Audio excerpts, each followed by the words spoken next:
So the term toxic masculinity, it is used in academic and media discussions to That's refer right. to certain cultural norms that are associated with harm to society or to men themselves. Now, this is often displayed in traditional stereotypes of men that are socially dominant, along with the related traits such as homophobia. What do you think of toxic masculinity? Do you know somebody? Yeah. Have you met somebody that has displayed this sort of behavior, or are you perhaps? You know what? I displaying this yourself? I thought about this. I think growing up in this country, we were told as children that, hey, don't cry, be a man, man up. Right. You know, Right. those kind of words that don't really mean anything when you were young. Yeah. Now that I think about it, it's actually toxic masculinity. Like. That is a broad definition. It is a very broad definition, but I mean, with the definitions you said, it's now things have changed, right? Men are starting to act. They don't have to be as masculine as they were told to be, because that's not what we're supposed to be doing anyway. So, but we're gonna have a conversation with somebody that's that knows more about this, right? Yes, and that kind of behavior is now more noticeable because people are just more expressive these days. Men are often defined, a lot of them are defined by outdated and unfounded stereotypes, which create an unhealthy and unrealistic understanding of what it means to be a man. That's right. Men are now, well, we have stereotypes and unrealistic understanding of what it means, as you said, but men are often told to hide their emotions and avoid displaying their weaknesses. While in reality, emotions are part of the human experience. Anyone can be emotional, and it's okay to display our weakness, even as men. Let's talk more about toxic masculinity with Yayasan Pulih counselor, Nur Hidayati Handayani. Good morning, Bahanda. How you doing? Good morning. Good morning, I'm doing great. How are you? All good. These conversations I see a lot on YouTube and on See Today as well. But, can you elaborate what toxic masculinity is, and can you give us some example of toxic masculinity itself? Definitely. I think what you've mentioned is already great. So basically, it's a set of standards that are perpetuated by society. Like for instance, since we were kids, we are told that, okay, men shouldn't cry, men shouldn't display emotion. We have to fight to show our dominance and so on. So actually, these standards are limiting potentials for men. And what we don't realize until later on is that men also pay the cost for these society standards. And for instance, like based on research, men who exhibit this toxic masculinity, they often have sleeping pattern issues, like maybe insomnia or like hard to sleep and so on. And also they potentially experience depression compared to men who are having more positive masculinity. But we will talk about positive masculinity later on. All right. Bahanda, I'm curious. I'm always one to believe that we are a product of our environment. I believe that we're all born pretty much the same, but it's how we were raised and how we were taught as young ones that will eventually determine how we will behave as adults. Where does toxic masculinity come from? Is this birthed from a child being treated a certain way, or perhaps the environment they grew up in, or perhaps the circles of friends that they hung out with? What's your opinion on this? What is the root cause of toxic masculinity? Mm-hmm. So actually, each country, tribe, race, or like different socio-economic background, they have their own culture. And then this culture is perpetuated intergenerationally. For instance, we learn it from our parents, and parents learn it from the grandparents and so on. So it's like always passed around.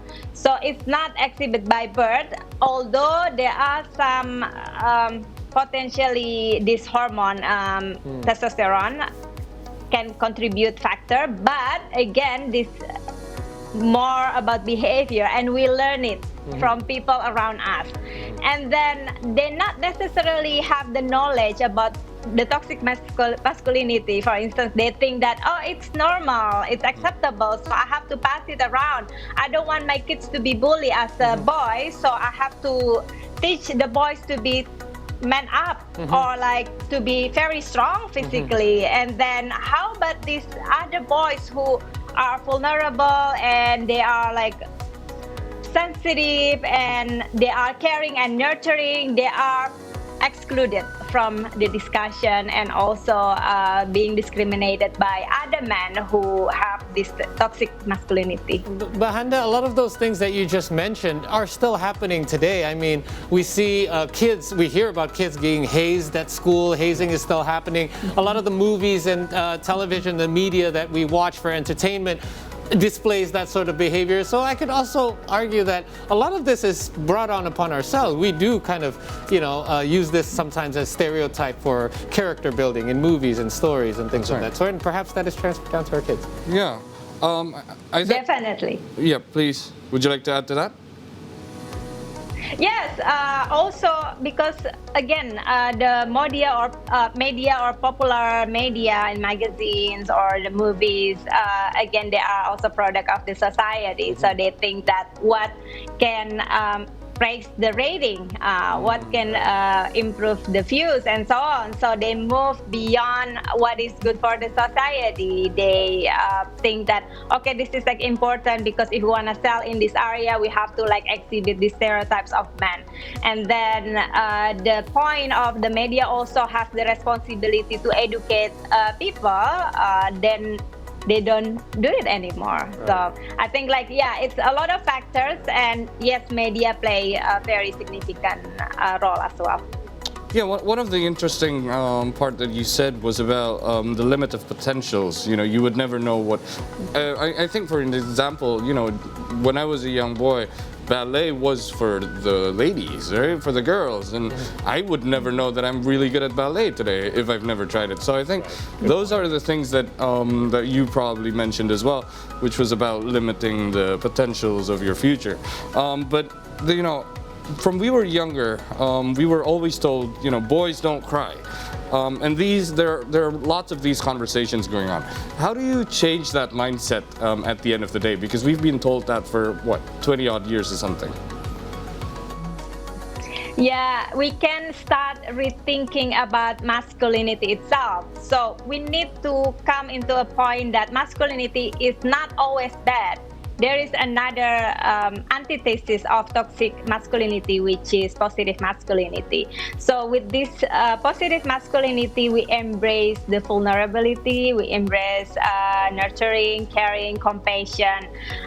For instance, since we were kids, or like if you have kids at home, or like if you are a teacher, or also you play certain role in media, you can show that men who are caring and vulnerable, and it's okay when they are expressing their feeling, not only anger, because often in toxic masculinity, anger is the only acceptable feeling because it shows aggression. So how about other feelings like sadness, disappointment, and give the literacy, feeling or emotion literacy, vocabularies for these boys. So it helps them to express their feelings, not only being angry, but maybe, okay, you are sad, why are you sad? They are able to explain how they feel. Also, not only explaining that it's okay to express the feeling, but teaching them to be responsible with their behavior. Like for instance, if they have a fight with their classmates, it's okay to talk it out. And it's okay to have a discussion and also share opinions. Sometimes in today's society, we see that when men disagree, they just disagree. They're not open for discussion. And also embracing different profession for men. For instance, in healthcare industry, it's often female. It's dominated by female because men are more associated as tough worker, or like they are better, for instance, they are promoted to be like leaders. Meanwhile, the woman, okay, you shouldn't be a leader and this and that. But in long run, men also pay the cost. So teaching the kids that each act, each behavior also comes with the cost. If you treat your friend like this, if you punch your friend, you're gonna get trouble. And later on, for instance, we use this example with the KPI, the recent incident. Right. So this man who bully another man because maybe like they wanna like show their dominance and aggression. They didn't realize that it will put them into trouble. They lose their job. They will go to jail for the consequences. And so on. So they suffer their own consequences for their own actions. And I think this is the one example that I can relate to the best. I'm positive that I've been a victim of toxic masculinity as well, and others around me. The simple example, when we were younger, I'm sure there'd be confrontations with other kids or some kind of incident where you have to make a choice whether you're going to stand up for yourself and fight, you know, as a quote-unquote man, or are you just going to walk away and be the bigger man? And you don't learn about that till later in life. No. Like looking back at it now, I could think, well, maybe I behave that way now because I'm more of an adult, I'm more mature. But that I should have been taught or told this when I was much younger, just because back then you would think you were less of a man for walking away from a confrontation or something like that. Now, speaking of the negative impacts of toxic masculinity, how does toxic masculinity impact sexual violence? Okay, so this we start with the assumption that men and masculine with toxic masculinity, they are on top of the hierarchy, like society hierarchy, and then they put these men who are aggressive and dominant as like someone who is higher position than us. And how they treat people who don't conform with the toxic masculinity as lower level than them. And we start with example. For instance, like if you remember when we were kids, sometimes the boys, they will try to like blow the skirt of the woman, like of the girls, something like that, or like the joke that, you know, like touching sensitive part as part of the joke, and they laugh at it, so it becomes acceptable for them to use that kind of joke. And it also put women in danger, and men who may be not exhibiting this toxic masculinity as a victim of this system. And later on, this is like just a very lower stage. And then when we move to the higher stage, it means that, it's okay if like the woman don't say no. It's okay. It means that they say yes, no just like kiss them, or like and then. But they don't realize that when a victim, they cannot say no, it doesn't mean that they agree on that. For instance, maybe they are shy, or maybe they are very introvert, or they are in the freeze response. Like the amygdala of the brain show the body that you are in danger, then you have to respond right away. For instance, our response is only 3, which is like fight, flight, or freeze. And oftentimes we, especially women, we respond into like flight mode or like freeze. Most of them are freeze, because like we are taught like woman, we shouldn't speak up, we should like follow the rules and don't challenge the society. And with this sexual violence, it's like the higher level. It starts with the assumption that, okay, so women are like less, or like below, we are better, like men are better, below the men. And the thing is, the sexual violence also can be experienced by men themselves. Those who don't conform with heterosexuality norms, heterosexism norms, they are prone to be a victim. and they think that, okay, so this is like unconscious level. They think that, okay, I'm just helping men to be man up. I'm just like being aggressive so they can stand for themselves. But it's not really what happened when they do this to the other people. They get traumatic experience. Yeah, man, I have a term for that. I call that bro-havior, like bro behavior. You know, guys sometimes act like, overly act like men around other men, thinking this is what my guys want to see. So like, we call them bros, right? Yeah. And I think it's really interesting how you mentioned everything was in stages, because I believe this answers our one question about how to identify this sort of behavior, especially at a younger age, and perhaps prevent it from getting worse into those latter higher stages Mbak Handa mentioned. Yeah, I remember watching an ad. One of my favorite ad was about try to hit like a girl. Have you seen that ad? I know, I remember and that. And all the boys, act very silly, and all the girls. And it was all funny. It was all funny, but I mean, the message with that was that you're all equal, and boys could hit like girls, and girls could hit like boys because they're both hits. But I think in this case, you've taught us very well about toxic masculinity, and the fact that from little stages, as you said, it could be to a bigger stage as sexual violence.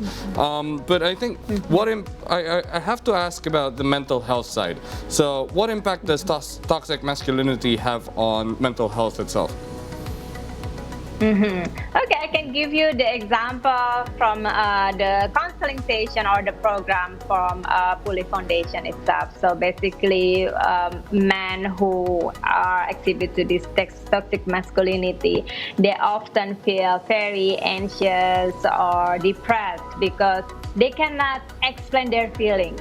So when they come to us, they don't know, like, okay, I'm just angry. But their angry is the second layer, what is underlying feelings. It's really hard for them to articulate their feelings.